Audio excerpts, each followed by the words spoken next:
Hello friends, welcome to my YouTube channel KL study friends. यहाँ पर हम देखने वाले हैं सीटेट 27 जनवरी आपका जो फर्स्ट शिफ्ट का एग्जाम्स हुआ है उसमें मैथ के किस किस टॉपिक से क्वेश्चन पूछे गए हैं। अब ये हूबहू वही क्वेश्चन तो नहीं है, लेकिन आपका जो जो टॉपिक यहाँ कवर किया गया है और किस बेस पर आपके क्वेश्चन पूछे गए हैं, तो कुछ क्वेश्चन आपको मिल जाएंगे जो आज पूछे गए हैं और बाकी जो क्वेश्चन हैं वो आपके उसी टॉपिक से लिए गए हैं जो आज टॉपिक पूछे गए हैं। ठीक है, तो आपको इसी तरह से आपके मैथ की जो प्रिपरेशन है वो करनी है, क्योंकि यही टॉपिक आपके पूछे जा रहे हैं। और आपको बता दें कि जो आपका मैथ है बिल्कुल बेसिक लेवल का मैथ पूछा जा रहा है और आपकी पेडागॉजी आपकी समझ पर डिपेंड होती है कि आपने क्या पढ़ा और किस तरीके से आप उसका आंसर दे रहे हैं। तो देख लेते हैं कि आज क्या क्या टॉपिक आपके मैथ में पूछे गए हैं, और आप यदि ये क्वेश्चन करते हैं तो यकीन मानिए आप अपनी शिफ्ट में बहुत अच्छा स्कोर करेंगे, क्योंकि यही आपका पैटर्न हर शिफ्ट में पूछा जा रहा है। ठीक, तो देखते हैं। सबसे पहला क्वेश्चन आपका पूछा गया कि एक विभाजन के प्रश्न में भाजक भागफल का 6 गुना है और शेषफल का 2 गुना है। यदि शेषफल 6 है तो संख्या क्या होगी। तो सबसे पहले तो आपको पता होना चाहिए कि भाजक क्या होता है, भागफल क्या होता है, शेषफल क्या होता है। तो आपको बता दें, आपने इस तरीके से देखा होगा। तो ए होता है आपका भाज्य, क्या होता है भाज्य, ए होता है आपका भाजक और ए होता है आपका भागफल और नीचे होता है आपका शेषफल। ठीक है, तो यहाँ पर क्या दिया है, हमें बस वैल्यू पुट करनी है। आपको इसका सूत्र पता होगा। सूत्र क्या होता है, भाज्य बराबर क्या होता है हमारा, भाज्य बराबर भाजक गुणा भागफल धन शेषफल। ठीक है, ये आपका सूत्र होता है। तो यहाँ दिया क्या है, सबसे पहले तो भाजक भागफल का 6 गुना है। तो अभी हमें ना तो भाजक पता है ना ही आपका भागफल। फिर दिया है शेषफल का 2 गुना है, तो अभी शेषफल भी नहीं पता, लेकिन यहाँ दिया है कि शेषफल यदि 6 है तो शेषफल आपका कितना है, 6 है। अब यहाँ दिया है कि जो आपका फिर से प्रश्न हम पढ़ेंगे, एक विभाजन के प्रश्न में भाजक भागफल का 6 गुना है और शेषफल का 2 गुना है। क्या भाजक, तो भाजक कितना हो जाएगा, शेषफल का 2 गुना, मतलब ये जब 6 है शेषफल तो ये कितना हो जाएगा आपका 12 हो जाएगा। फिर नेक्स्ट दिया है और शेषफल का 2 गुना है। तो जो आपका क्या दिया है, भाजक भागफल का 6 गुना और शेषफल का 2 गुना, तो शेषफल का हमने 2 गुना लिख दिया। अभी कितना है, भाजक भागफल का 6 गुना है। तो यहाँ पर हम लिखेंगे कि 12/6 करेंगे तो कितना आ जाएगा, ये हमारा भागफल 2 निकल के आ जाएगा। तो अब इसका हमें बस मल्टीप्लाई करना है और हमारा आंसर आ जाएगा। तो क्या हो जाएगा, 12 का 2 में मल्टीप्लाई करेंगे तो आ जाएगा 24 और प्लस इसमें शेषफल जोड़ देंगे 6 तो कितना आ जाएगा 30। इस प्रकार से इसका जो आंसर निकल के आएगा आपका वो आ जाएगा 30। ठीक है, बस इतना ही आपको करना था। तो इसका आंसर है 30। नेक्स्ट है आपका क्वेश्चन प्राथमिक स्तर, आपके बेन हीले थ्योरी से क्वेश्चन पूछा गया है। तो आपको बेन हीले की थ्योरी बहुत अच्छे से हमने कराई हुई है, तो आप प्ले लिस्ट में जाकर एक बार जरूर देख लें। उन्होंने जो आपके स्तर हैं वो 5 स्तर बताए थे, तो केवल 10 क्वेश्चन आपको बताए थे। एक नेगेटिव होता है, एक पॉजिटिव, और इसी से आपका क्वेश्चन बनता है। तो सबसे पहले प्राथमिक स्तर के बच्चे दी गई आकृतियों को उनकी दिखावट के आधार पर वर्गीकृत करने के योग्य हैं, तो वो बेन हीले के किस ज्यामितीय स्तर पर हैं। तो आपको बताया था इन्होंने, अब 5 स्तर बताए थे। ठीक है, सबसे पहला मानसिक निरूपण, जिसे मानसिक चित्रण कहते हैं। तो जब दिखावट के आधार पर पूछा जाए तो आपको इनका पहला जो स्तर होता है वो लगाना है। यहाँ पर बच्चा केवल आकृतियों को देखता है और उसके बारे में बताता है। फिर दूसरा इनका स्तर होता है विश्लेषणात्मक। ठीक है, इसके बाद होता है अनौपचारिक, फिर होता है औपचारिक और लास्ट होता है दृढ़ता। तो विश्लेषणात्मक स्तर पर गुणों के आधार पर वस्तुओं को देखता बताता है और चित्र बनाता है। ठीक है, फिर नेक्स्ट होता है जो अनौपचारिक, इसमें क्या करता है, इसमें जो होता है संबंध निकालने लगता है और इसमें प्रूफ, मतलब यहाँ प्रूफ नहीं कर पाता और यहाँ पर संबंध के साथ साथ प्रूफ भी कर लेता है। तो ये क्वेश्चन आपके बेन हीले से पूछे जा रहे हैं। तो यहाँ पूछा गया दिखावट के आधार पर, तो केवल दिखावट के आधार पर पूछा गया है, तो इनका पहला स्तर होगा लेवल, जिसे 0 कहते हैं। तो इनका राइट आंसर हो जाएगा ऑप्शन ए। ठीक है, नेक्स्ट क्वेश्चन पैटर्न से पूछा गया। अब पैटर्न से हर शिफ्ट में आपका 1 से 2 क्वेश्चन बन रहा है, तो आप पैटर्न आपकी समझ पर डिपेंड करता है कि आप किस तरीके से इसे सॉल्व करते हैं। जैसे यहाँ 1 × 1 दिया है तो 1 आ गया। फिर यहाँ 11 × 11 दिया है, तो मतलब इस तरीके से कि 2 अंक दिए हैं तो 1 2 और पुनः वापस उसी अंक तक जाना है। फिर यहाँ पर 3 अंक दिए हैं तो 1 2 3 और फिर 3 से 1 अंक तक जाना है, तो 3 2 1 हो जाएगा। फिर इस तरीके से हमसे पूछा है कि यहाँ पर 1 1 1 1 मल्टीप्लाई फिर से 1 1 1 1, तो इसका क्या आ जाएगा। तो हमें जितने अंक दिए हैं, कितने 4 दिए हैं, तो 4 तक जाना है, 1 2 3 4 और पुनः 4 से हमें 1 तक आना है, तो 4 लिख दिया, 4 3 2 1 इस तरीके से। ठीक है, तो इसका राइट आंसर आपका ये दिया गया है। ठीक, नेक्स्ट क्वेश्चन है एनसीएफ 2005 के अनुसार गणित का शिक्षण कैसा होना चाहिए? तो गणित का ही क्या, हर विषय का जो शिक्षण है वो बाल केंद्रित होना चाहिए, क्योंकि बालक को ध्यान में रखकर ही शिक्षा व्यवस्था बनाई गई है। तो इसका राइट आंसर आपका होगा बाल केंद्रित, क्योंकि शिक्षक केंद्रित यदि रहता है तो फिर बालक तो निष्क्रिय रहेंगे और कुछ सीख ही नहीं पाएंगे। ठीक है, तो बाल केंद्रित का मतलब होता है कि बच्चे की रुचियों इच्छाओं को ध्यान में रखकर जो शिक्षण प्रणाली बनाई जाती है वही बाल केंद्रित शिक्षा कहलाती है।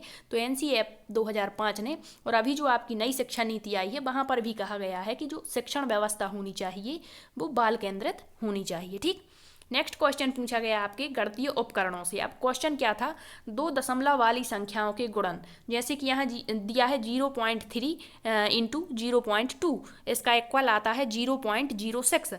तो इसकी ऐसी जो संकल्पना है, मतलब आपकी जो दशमलव वाली संकल्पना है, इसको यदि हमें बच्चों को समझाना है तो किस शिक्षण साधन का हम उपयोग करेंगे? तो ये आपको गणितीय उपकरण बताए हैं कि जियो बोर्ड क्या होता है, टेनग्राम क्या होता है, ग्राफ पेपर क्या होता है, डायस ब्लॉक क्या होता है, और किसका उपयोग किस लिए किया जाता है। आप प्लेलिस्ट बनी हुई है, जा करके देख लें एक बार। तो जब हम दशमलव वाली संख्याओं की संकल्पना बच्चों को पढ़ानी है तो इसका राइट आंसर हो जाएगा ग्राफ पेपर। ठीक है, आपने एक खंड वाली काफ़ी करके आती है वो देखी होगी, वही ग्राफ पेपर जैसी होती है। तो इस पर हम आपकी जो दशमलव वाली संख्या है उनकी संकल्पना बच्चों को बेहतर तरीके से समझा सकते हैं। ठीक है, तो इसका राइट आंसर हो जाएगा ग्राफ पेपर। नेक्स्ट यहाँ पर दिया है टेलर का गिनतारा, जिसे हम क्या कहते हैं, आपका अबेकस कहते हैं। ठीक है, तो इसके द्वारा गणितीय संकल्पनाएं समझाते हैं बच्चों को, जोड़ घटाव गुणा भाग आदि। ठीक, नेक्स्ट क्वेश्चन है आपका, पूछा गया है जाति और स्थानीय मान से। ठीक है, तो यहाँ पर पूछा है एक संख्या दी गई है और यहाँ पूछा है 5 का स्थानीय मान और इसके जातीय मान में अंतर बताइए।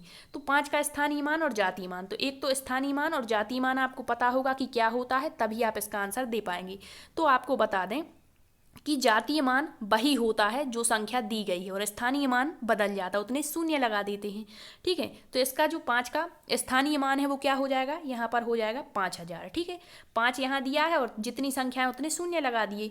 फिर इसके बाद इसका जातीय मान कितना होगा, तो इसका जातीय मान केवल 5 होगा। अब इसका अंतर हमें बताना है तो इसको हम माइनस कर देंगे। तो जब हम 5000 में से कितना 5 माइनस करेंगे तो कितना आ जाएगा आपका 4995। राइट आंसर हो जाएगा ए। ठीक है, इससे आप कई क्वेश्चन बन सकते हैं। ए हमने क्वेश्चन इसलिए लिया है क्योंकि यहाँ पर आपका जाति स्थानीय मान से क्वेश्चन बन रहा है। अब यहाँ पर कुछ भी पूछ सकते हैं, कह देंगे कि यहाँ पर जो जितनी संख्याएं दी हैं सभी के स्थानीय मान का योग बताइए, या फिर कह देंगे 2 का स्थानीय मान क्या होगा, 6 का स्थानीय मान क्या होगा, या कह दिया कि 3 के स्थानीय मान और जातीय मान का गुणनफल बताइए।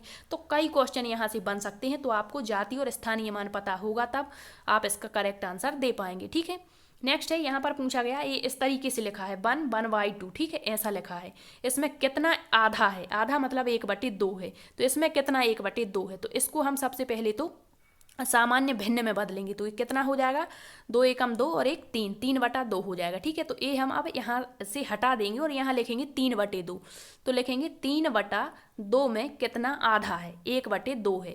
तो ये गुणा में है तो इसका चिन्ह यदि हम पलट देते हैं तो ये भाग में हो जाएगा। ठीक है, तो इसको हम ऐसा लिख सकते हैं 3/2 गुणा 2/1। ठीक है, और इससे ये कट जाएगा तो आंसर आ जाएगा 3।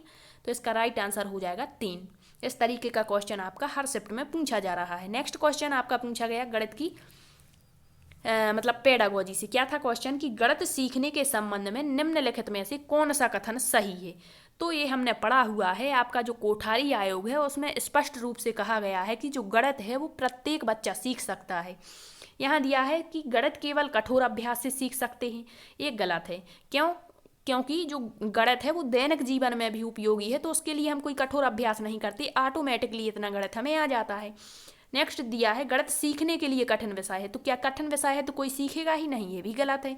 आमतौर पर लड़कियां, ये तो लैंगिक रूढ़िवादिता को दर्शा रहा है कि लड़कियां गणित में कमजोर हैं, लड़के मतलब इंटेलिजेंट होते, गलत है। नेक्स्ट पॉइंट है आपका कि हर कोई गणित सीख सकता है और हमें सही कथन बताना था, तो इसका राइट आंसर यही रहेगा कि गणित जो है वो हर कोई सीख सकता है। नेक्स्ट क्वेश्चन पूछा गया विद्यालयों में गणित शिक्षण का मुख्य लक्ष्य क्या है। तो आपको बता दें, आपको गणित का उद्देश्य पढ़ के जाना है कि प्राथमिक स्तर पर गणित के उद्देश्य क्या है, एनसीएफ 2005 में गणित का उद्देश्य क्या बताया है, और आपके उच्च स्तर पर गणित के क्या उद्देश्य है। इससे आपका हर शिफ्ट में एक क्वेश्चन पूछा जा रहा है। तो ये एनसीएफ के अनुसार पूछा गया है, ऑप्शन के आधार पर हम बता रहे हैं। क्योंकि यहाँ दिया है कि गणित शिक्षण का मुख्य लक्ष्य है। इसका राइट आंसर ऑप्शन ए हो जाएगा, बच्चों की विचार प्रक्रिया का गणितीयकरण करना, यानी मैथमेटाइजेशन करना। मतलब गणित में अधिकतर चीज़ें कैसी होती हैं, अमूर्त होती हैं, और बच्चों को यही बताना है कि अमूर्त चीज़ें मतलब गणित में कैसे प्रयोग की जाती हैं। ठीक है, तो बच्चा अमूर्त को देखकर मूर्त की धारणा अपने दिमाग में सेट कर ले, यही कहलाता है गणितीयकरण। तो यही इसका राइट आंसर है। नेक्स्ट दिया है पाठ्य पुस्तकों में दिए प्रश्नों को हल करवाना, क्या ये लक्ष्य है गणित का? नहीं। नेक्स्ट है बच्चों को रोजगार, क्या रोजगार के लिए गणित पढ़ाना है? ये भी गलत है। मनोरंजन, बिल्कुल ही गलत है। तो राइट आंसर आपका ऑप्शन ए हो जाएगा। ठीक है, नेक्स्ट क्वेश्चन है गणित की प्रकृति से हर शिफ्ट में क्वेश्चन बन रहा है आपको, तो ये कुछ इंपॉर्टेंट टॉपिक हैं। गणित में तार्किकता क्या होती है, गणित की प्रकृति क्या होती है, गणित की भाषा होती है कैसी होती है, इसमें किसका प्रयोग, सूत्र संकेत चिन्ह का प्रयोग किया जाता है। इसके बाद पूछ लेते हैं गणित के पाठ्यक्रम में क्या स्थान है। ठीक है, तो ये आपके इंपॉर्टेंट टॉपिक्स हैं गणित पेडागोजी के, जो बहुत ही इंपॉर्टेंट हैं, हर शिफ्ट में क्वेश्चन बन रहे हैं। तो आप एक बार जा करके देख लें, प्ले लिस्ट में सारे वीडियो डले हुए हैं।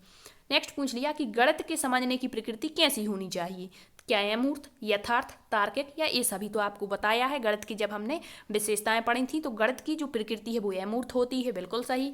यथार्थ होती है मतलब एब्स्ट्रैक्ट होती है, तार्किक होती है, लॉजिकल होती है, और ये सभी। तो इसका राइट आंसर हो जाएगा आपका ऑप्शन नंबर डी, ये सभी। ठीक है, तो ये कुछ टॉपिक्स आपके जो आज पूछे गए हैं, और इसी के इर्द गिर्द आपके क्वेश्चन पूछे जा रहे हैं। केवल आपकी वैल्यू चेंज की जाती है, टॉपिक्स वही रहते हैं।